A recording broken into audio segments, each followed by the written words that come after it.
శుక్లాంబరధరం విష్ణుం శశివర్ణం చతుర్భుజం ప్రసన్నవదనం ధ్యాయేత్ సర్వవిఘ్నోపశాంతయే అగజానన పద్మార్కం గజానన మహార్నిశం అనేకదంతం భక్తానాం ఏకదంతోపాస్మహే. ఓం గం గణపతయే నమః. ఓం శ్రీమాత్రే నమః. ఓం శ్రీ గురుభ్యో నమః. మా ఆది ఆశ్రయం చూస్తున్నటువంటి మీ అందరికీ పేరు పేరున నా హృదయపూర్వక నమస్కారాలు. నేను మీ వాడ్రేవ్ ఆదినారాయణరావు శర్మ. నేను సిఎంఏ అండ్ ఎంఏ ఆస్ట్రాలజీ కూడా అండి, ఆస్ట్రాలజీ అండ్ వాస్తు. నా సెల్ నంబర్ 7075389589 7075389589. సో మీకు ఏమైనా జాతకాలు చెప్పించుకోదలుచుకుంటే మీరు నేను చెప్పిన నెంబర్కి లేదా కింద స్క్రోల్ అవుతున్న నెంబర్కి కూడా మీరు పంపించే జాతకాలు పరిష్కార మార్గాలు చెప్తామండి. Date of birth, time of birth, place of birth 3 కూడా ఉండాలి. చక్కగా మనం చెప్పుకోవచ్చు. అలా మ్యాచింగ్ అంటారు కదా, వధూవారుల యొక్క జాతకాల పరిశీలన, అది కూడా మనం చేస్తాము.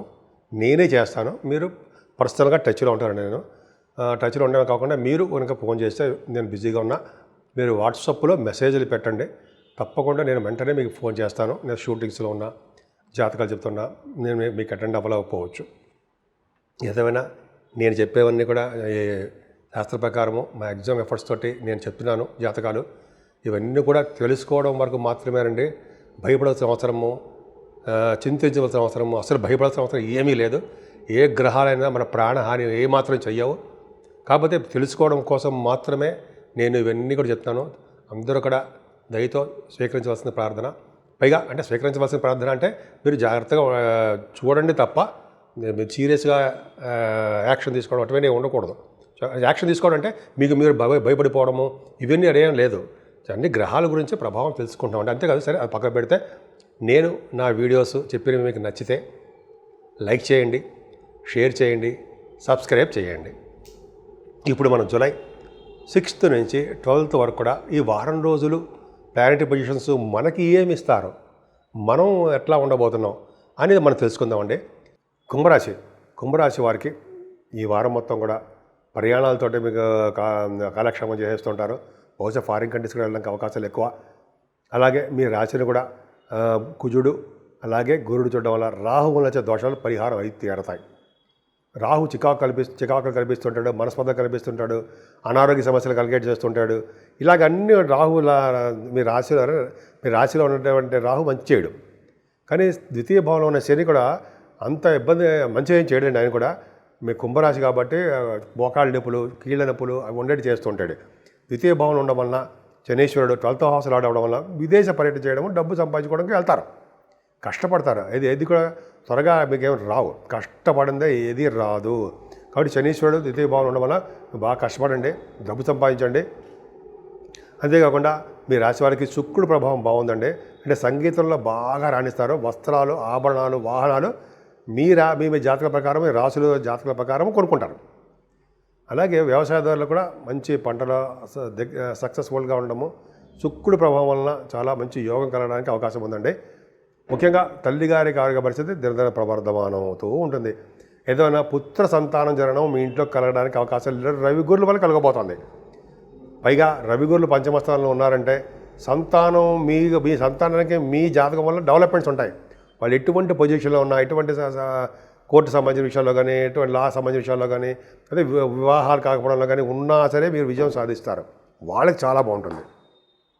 మీ పుత్ర సంతానానికి బాగా కలిసి వస్తుంది. ముఖ్యంగా మీరు పదవులు రావడానికి బాగా ఆశించవచ్చండి. రాజకీయ రంగంలో పదవులు, ఎందుకంటే రవి సామాన్యుడు కాదు, గురుడు కూడా అంతకన్నా సామాన్యుడు కాదు.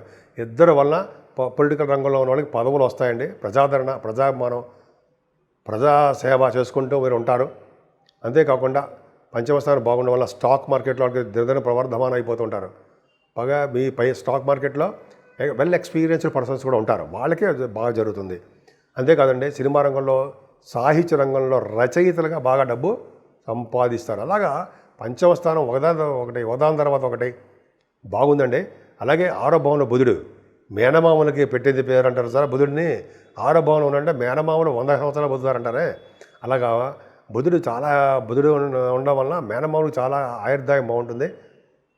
అంతేకాకుండా వాళ్ళ వల్ల మీకు సహాయ సహకారాలు, ప్రేమాభిమానాలు నిండుగా ఉంటాయి.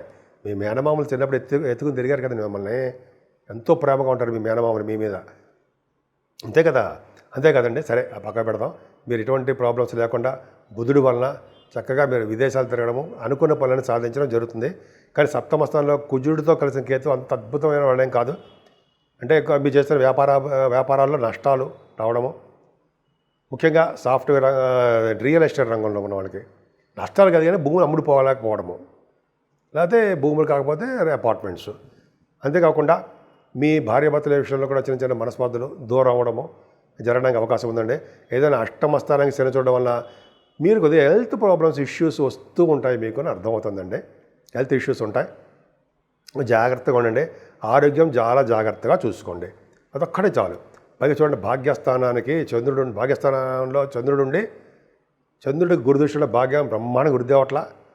అంటే భాగ్యస్థానం మనం లా సంబంధించిన వ్యవహారాలు కూడా చూస్తామండి. కోర్టు వ్యవహారాలు అంటాం కదా, ఆ వ్యవహారాలు కూడా చూస్తామండి. భగవంతుడి దేవల్ల మీకు అటువంటి ఏమైనా ఉంటే మీరు విజయం సాధిస్తారు, సక్సెస్ అయి తీరుతారు భగవంతుడి దేవల్ల. అలాగే విదేశ పర్యటన చేస్తారు, విదేశాల్లో చదువు బాగా చేస్తారు, చదువు వస్తుందండి. అలాగే బంగారాభరణాలు, వస్తువులు, వాహనాలు కొనుక్కోవడానికి అవకాశాలు ఎక్కువ. మిల్క్ బిజినెస్ ఉన్న వాళ్ళకి డబ్బులు బాగా వస్తాయి, అందులో డౌట్ లేదండి. ధనప్రాప్తి కలిగి తీరుతుంది. అంతేకాకుండా చంద్రుడి ప్రభావం ఉండడం వలన మీరు తీర్థయాత్రలు గురువుగారితో పాటు చేసి తీరుతారు అంటే సందేహం లేదు. తీర్థయాత్రలు చేస్తారు, దైవ దర్శనాలు చేసుకుంటారు, దినదిన ప్రవర్ధం, డబ్బులు ఎక్కువ డెవలప్మెంట్స్ అవుతాయి. పైగా వేద పండితులకి, వేదశాస్త్ర కవితులకి, ఆగమశాస్త్ర పండితులకి బాగా డెవలప్మెంట్స్ ఉంటాయండి. గురు ప్రభావం వల్ల మీరు అంటే మీ రాశి వారికి గురు ప్రభావం వల్ల బ్యాంకింగ్ రంగంలో ఉన్న వాళ్ళకి, విద్యా సంస్థలో బిజినెస్ వాళ్ళకి చక్కటి డెవలప్మెంట్స్ ఉన్నాయండి. ఏదైనా 10th హౌస్ చూసుకోవడం వల్ల కూడా యోగమే. అంటే సాఫ్ట్వేర్ ఉద్యోగస్తులకి ప్రమోషన్స్, అంటే ఉద్యోగ అవకాశాలు ఆడవాళ్ళకి చెప్తున్నాయి, ఇవన్నీ ఆడవాళ్ళకే వర్తిస్తాయి. సో ఇవన్నీ కూడా మీకు బాగా ఉన్నాయి. కుంభరాశి వాళ్ళకి 9-10 తారీఖుల్లో గురు ప్రభావం ఉండడం వల్ల లాభాలు అధికంగా వస్తాయండి. మీరు ఏ బిజినెస్లో ఉన్నా ఆ బిజినెస్లో ధనప్రాప్తి కలిగి తీరుతుంది. భాగ్యస్థానానికి గురుదృష్టి, లాభస్థానానికి గురుదృష్టి ఉండడం వల్ల మీరు ఎంత ఎలా బిజినెస్లు చేసినా, ఏ బిజినెస్లో ఉన్నా సరే డబ్బులు బాగా వస్తాయి. మీరు చేయవలసింది ఒకటే ఏంటంటే ఆరోగ్యాన్ని భద్రంగా ఉంచుకోండి. అన్ని విషయాలను విజయం సాధిస్తారు. ఆరోగ్యం బాగుండాలంటే ఎవరు పూజించాలి? సుబ్రహ్మణ్యేశ్వర స్వామినే ఆయన పూజించడం వల్ల బాగుంటుందండి. ముఖ్యంగా రాహుకేతుల వల్ల సర్పదోషం ఏర్పడిపోయింది, గ్రహాలన్నీ అలా ఉండిపోయాయి. కాబట్టి మీరు సుబ్రహ్మణ్య స్వామి ఆరాధన చేసుకుంటూ, అమ్మవారిని పూజించుకుంటూ, గణపతి ఆరాధన చేసుకోవడం వలన దోషాలు చాలా పరిహారం అవ్వగలవు. ఇప్పుడు మనం 12 రాశుల వారికి రెమెడీస్ ఏంటి, పరిహారాలు ఏంటి, ఏం చేస్తే మనకి బాగుంటుంది అని అందరికీ అనిపిస్తుంది కదా, నాకు కూడా అనిపిస్తుందండి. అప్పుడు మనం ఏం చేయవలసిన అవసరం లేదండి. ఎందుకంటే ముఖ్యంగా ఈ వారం రోజులు కూడా రాహుకేతుల మధ్యలో ప్లానెట్స్ అంటే గ్రహాలన్నీ ఉండిపోయాయి, ఎక్సెప్ట్ చంద్రుడు బయటకు వచ్చేస్తుంటాడు. ఉండిపోవడం వల్ల ఎప్పుడు కూడా రాహు దగ్గర నుంచి సవ్యకాల సర్పదోషంలో ఉన్నాయి ప్లానెట్ పొజిషన్స్ అంతా. అదే ముఖ్యంగా అమ్మవారి యొక్క దర్శనం చేసుకోవడము, అమ్మవారి యొక్క కళ్యాణాలు చేయించుకోవడము, అలాగే పౌర్ణమి పూట కానీ లేకపోతే అమావాస్య పూట కానీ చండీ హోమం చేయించుకుంటే అమ్మవారి యొక్క ఆశీస్సులు ఖచ్చితంగా ఉంటాయి. రాహు వల్ల వచ్చే దోషాలు పరిహారం అయి తీరుతాయి కూడా. అదొక పాయింట్.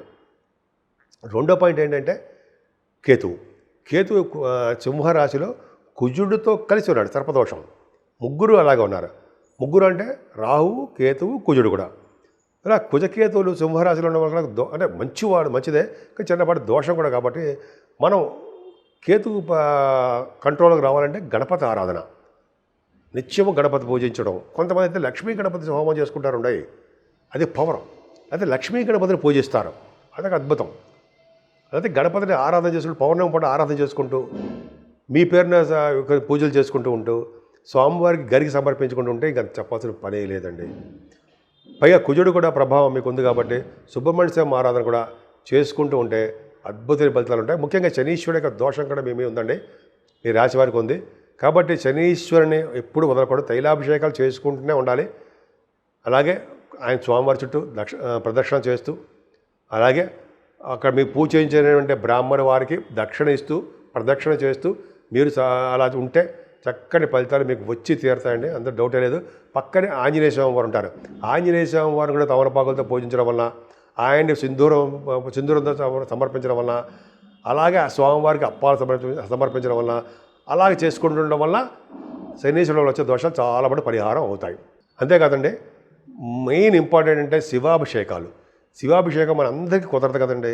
కానీ శివుడి దగ్గరికి వెళ్ళినా, గుడికి వెళ్ళినా శివుడికి మల్లెపూల మాల సమర్పించడము, అయితే మన ఇంట్లో అవకాశం ఉంటే మల్లెపూలతోటి స్వామివారికి పూజ చేసుకోవడము, తులసి దళాలతోటి, తులసి మాలలు కూడా చేయించండి, తులసి దళాలతోటి, అలాగే మారేడు దళాలతోటి పూజ చేస్తే స్థిర లక్ష్యం మన ఇంట్లో ఉంటుంది అంటాం కదా. అలాగే ఈ గ్రహాల వల్ల వచ్చే దోషాలు కూడా చాలా పరిహారం అయ్యి సకల కార్యాలు సిద్ధిస్తాయండి. ఈ 12 రాశుల వారు కూడా, అంటే మేషం నుంచి మీన రాశి వారి వరకు కూడా ఈ దోషాలు పరిహారం అవడానికి మీకు చేతనైంది చేయండి. జనరల్గా పరిహారాలన్నీ చాలా పరిహారాల వల్ల మీ దోషాలు కూడా చాలా కంట్రోల్ అయిపోతాయి. సో మీ అందరికీ చాలా బాగుండాలని, ఆరోగ్యాలతో ఉండాలని, మీరు ప్రతి పనిలోనూ ముందంజలో ఉంటూ స్పీడ్గా ఉంటూ చక్కగా రాణించాలని, రాణిస్తారని కూడా నేను మనస్ఫూర్తిగా కోరుకుంటున్నాను.